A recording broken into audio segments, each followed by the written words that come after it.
ಇವತ್ತು ಬೆಳಿಗ್ಗೆ 6 ಗಂಟೆಗೆ ನಮ್ಮ ಪುಲಿ ಕೂಡ ಬಂದಿದ್ದು. ಎಲ್ಲರಿಗೂ ಸಂಕ್ರಾಂತಿ ಹಬ್ಬದ ಆರ್ಥಿಕ ಶುಭಾಶಯಗಳು. ನಮ್ಮ ಪುಲಿ ಒಂದು ವಿಶ್ ಮಾಡ್ತಾನೆ ಯಾರ್ಕಂತ ನೋಡ್ರಿ. ಬರ್ತ್ಡೇ ಆರ್ ಜಬ್ರೋ ಬಬ್ಬರ್ ಪುಲಿ.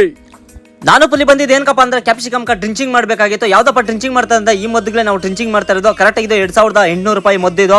ಸೇಮ್ ನಾವು ಚಿಕ್ಕ ಬಟ್ಲಾಗ ಫಸ್ಟ್ ಚಿಕ್ಕ ಬಕೆಟಾಗ ಕಲ್ಸ್ಕೊಂತೀರಿ, ಯಾಕಂತಂದ್ರೆ ಕ್ಲೀನಾಗಿ ಮದ್ದು ಕಲಿತದೆ. ಅದಾದ್ಮೇಲೆ ಡ್ರಮ್ಕ ಹಾಕೊಂಡು ಅದನ್ನ ಕ್ಲೀನಾಗಿ ತಿರು ಕೊಡ್ತಾ ಇದ್ನು ನಮ್ಮ ಪುಲಿ. ಸರಿ ಅಂದ್ಬಿಟ್ಟು ಡ್ರಿಂಚಿಂಗ್ ಏನಕ್ಕಪ್ಪ ಮಾಡೋದಂತಂದ್ರೆ ಬುಡಕ ಮತ್ತೆ ಗಿಡಕ ಯಾವ್ದೇ ತರ ತೊಂದರೆ ಆಗ್ಕೂಡ್ದು ಅಂದ್ಬಿಟ್ಟಿದ್ದೆ, ಆ ತರ ಮಾಡೋದು. ಸರಿ ಅಂದ್ಬಿಟ್ಟು ನಮ್ಮ ಪುಲಿ ಮದ್ದನ್ನ ಪಂಪ್ ಕರ್ತಾ ಇದೆ, ನಾನು ಈ ಕಡೆ ಡ್ರಿಂಚಿಂಗ್ ಮಾಡ್ಕೊಂಡ್ ಬರ್ತಾ ಇದ್ದೆ. ಈ ಕ್ಯಾಪ್ಸಿಕಮ್ ನಾರ ಹೆಸರು ಬಂದು ಮಚಿಲಿ. ಕರೆಕ್ಟ್ ಆಗಿ 12 ದಿನ ಆಗೈತೆ. 12 ದಿನಕ್ಕೆ ಇವಾಗ ಫಸ್ಟ್ ಡ್ರಿಂಚಿಂಗ್ ಮಾಡಿದ್ರೆ ಮೊನ್ನೆ ಬೋರ್ಡ್ ಸ್ಟೇನ್ ಹಾಕಿದ್ರೆ ಯಾವ್ದೇ ತರ ಗಿಡಕ್ಕೆ ತೊಂದರೆ ಆಗಿಲ್ಲ ಅಂತ. ಸೇಮ್ ಟು ನಮ್ಮ ಪುಲಿ ಕೂಡ ಡ್ರಿಂಚಿಂಗ್ ಮಾಡ್ಕೊಂಡ್ ಬರ್ತಾ ಇದ್ದೆ. ನೀವು ಕೇಳಿದ್ರೆ ಮೋನ ಮೆಸ್ ಏನ್ ಕಣ ಯೂಸ್ ಮಾಡೋದು, ಈ ಸೈಡ್ ಯೂಸ್ ಮಾಡ್ತೀರಿ. ಟಾಪ್ 40mm ಮೆಸ್ ಯೂಸ್ ಮಾಡ್ತೀರಿ. ಕೆಲಸ ಎಲ್ಲ ಮುಗಿಯಕ್ಕೆ 10 ಗಂಟೆ ಆಗಿತ್ತು. ನಮ್ಮ ಪುಲಿ ಕಿತ್ ಕೊಟ್ಟರೆ ನಾನು ಟಿಫನ್ ತಿನ್ನೋದಂತ ಕುತ್ಕೊಂಡ. ಸೆರೆಮ್ ಟು ನಮ್ಮ ಪುಲಿ ಕೂಡ ಕೊಟ್ಟೆ. ನಾನು ಏನ್ ಕೊಟ್ಟೆ ಅಂತ ಕಮೆಂಟ್ ಬಾಕ್ಸ್ ಆಗ ಕಮೆಂಟ್ ಮಾಡ್ಬಿಡಿ. ಸೆಂಟ್ರ್ ಟಿಫನ್ ಎಲ್ಲ ತಿನ್ಕೊಂಡು ಹಸುದ ಹತ್ರಕ್ಕೆ ಹೋಗೋಣ ಫಸ್ಟ್ಗೆ. ಪಾಪ ನನ್ನ ಫ್ರೆಂಡ್ ಹುಲ್ ಕೂಡ ಕೊಯ್ತಾ ಇತ್ತು. ನೀವು ನೋಡ್ಬೋದು ಕುದುರೆ ಮೇಲೆ ಕೂತಿರೋದು ನೋಡ್ಬೋದು. ಆದ್ರೆ ನಮ್ಮ ಪುಲಿ ಇವತ್ತು ಕತ್ತೆ ಮೇಲೆ ಕುತ್ಕೊಂಡು ಸರಿ ಅಂಬಿಟ್ಟಿದ್ದ. ಅದು ಕರ್ಕೊಂಡು ಹೋಗ್ಬಿಟ್ಟು ಅಲ್ಲಿ ದಬ್ಬಿಡ್ತು ನಮ್ಮ ಪುಲಿನ. ನಮ್ಮ ಪುಲಿ ಎತ್ಕೊಂಡು ಒಳ್ಳೆ ಕೆಲಸ ಕೊಡ್ತೀಯಲ್ಲ ಸಮಯ ನೀನು ಅಂತಂದ. ಸರಿ ಅಂದ್ಬಿಟ್ಟು ಟೈಮ್ ನೋಡಿದ 5 ಗಂಟೆ ಆಗಿತ್ತು. ನಾನು ನಮ್ಮ ಪುಲಿ ಆಫೀಸ್ ಕಡೆ ಹೋಗೋಣ ಅಂತ ಓದ್ತಾ ಇದ್ರೆ, ಯಾಕಂದ್ರೆ ಮೋಟರ್ ಸ್ವಲ್ಪ ರಿಪೇರ್ ಆಗಿತ್ತು.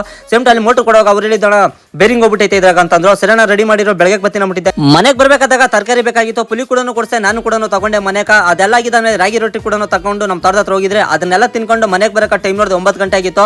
ನಮ್ಮ ಪುಲಿ ಕೂಡ ತಿನ್ಬಿಟ್ಟು ಏನ್ ಹೇಳಿದ್ನೋ ಕೇಳ್ರಿ. ಸರಿ ಅಂದ್ಬಿಟ್ಟಿದ್ದು ಮನೆಗೆ ಹೋಗೋ 9:30 ಆಗಿತ್ತು. ಇವತ್ತಿನ ಕತೆ ಇಷ್ಟು. ನಾಳೆ ಸಿಗ್ತೀನಿ ಫ್ರೆಂಡ್ಸ್ ನಿಮ್ಗ.